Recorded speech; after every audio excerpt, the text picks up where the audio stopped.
I'm the Necro Critic, and today I'd like to talk about typecasting.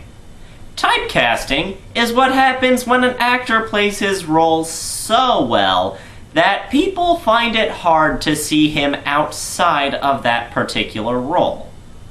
Usually it's based on a character trait, like how Jim Carrey is usually cast as an eccentric funny man, and Jack Nicholson is usually cast as a middle-aged psychopath.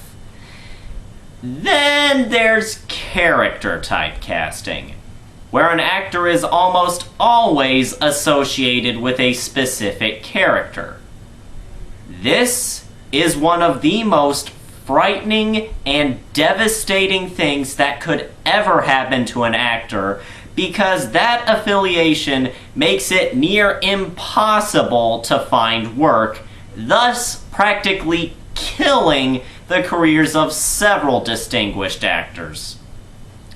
Think I'm exaggerating? Ever wonder why Mark Hamill went into voice acting, or why Margot Kidder suddenly went insane? Because of this, some actors go to extreme measures to avoid being typecast as a character they've previously portrayed. Some more extreme than others. This is where the subject of today's review comes in. Zardoz, one of the most insane post-apocalyptic mindfucks ever put on film, and starring Sir Thomas Sean Connery. You see, rumor has it that Sean Connery agreed to star in this movie as an attempt to avoid being typecast as James Bond. Unfortunately, it worked. So the movie starts off with a floating head outlining the plot for us. Wow! Not even 1 second in, and I'm already being assaulted by something insane. As if that wasn't already weird enough, as he gets closer, you notice that his mustache and goatee are drawn on with a Sharpie. Surreal art direction or crappy funding? Your call. So now there's a giant floating stone head descending before a huge crowd. They worship the stone head as their god because it pukes guns and tells them to kill indiscriminately. Now there's a deity I can get behind. Let's hear what he has to say. The gun is good. Yeah! The penis is evil. I'm sorry, what? The penis is evil.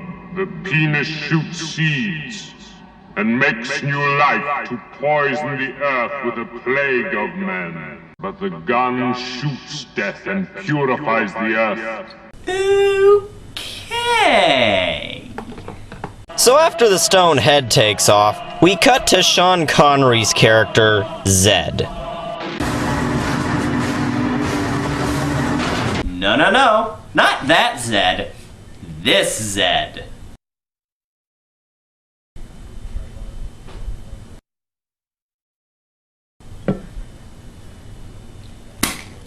This is going to hurt. So he somehow infiltrated the stone head. While exploring the head, he discovers several naked people sealed up in giant space bags. Storage used to be such a hassle. Back then, I could only fit 5 unconscious people in my flying stone head. But thanks to space bags, I can now fit up to 30 people.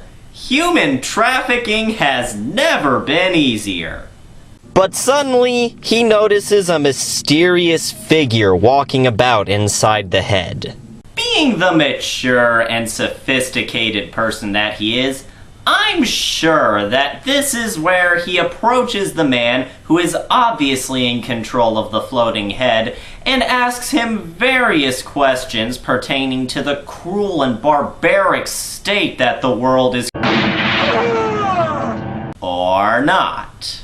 However, it turns out that the man he shot was The floating head guy from earlier. A floating head piloting a floating head? Makes sense to me! Foolish. I could have shown you. Shown him what? Without me, you are nothing. Who the hell are you? How pointless! How pointless! I'll just let that speak for itself. The stone head lands near a house, so Zed decides to start exploring it. After learning that the house belongs to the guy he just shot, Arthur Frayne, he notices more people outside. So he starts wandering the wilderness when he comes across a woman's reflection in the water. Also, despite the fact that he's now staring right at her, we're still looking at her reflection. Surreal art direction or lazy editor? Your call.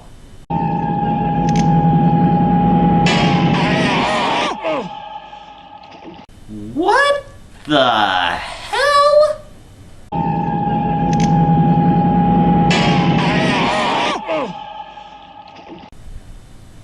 Let's see if we can make sense of that.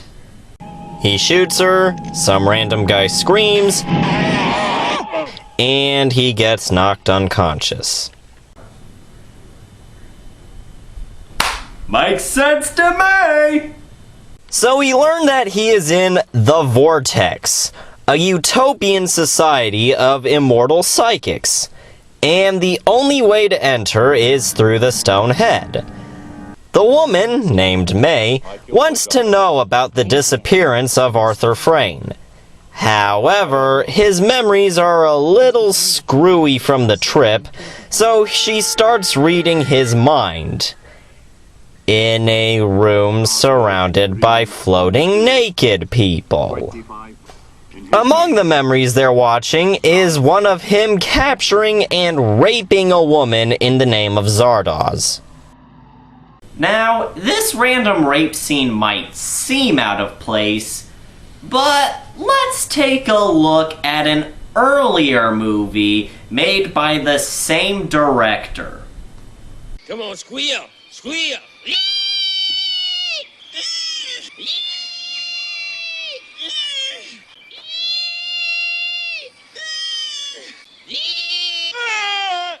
So they decide to keep him both for scientific research and for entertainment value.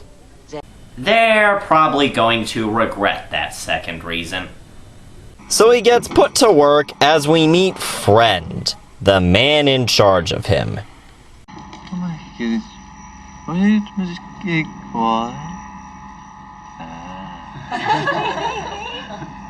Yeah, he's special. So he starts explaining how their socialist society works.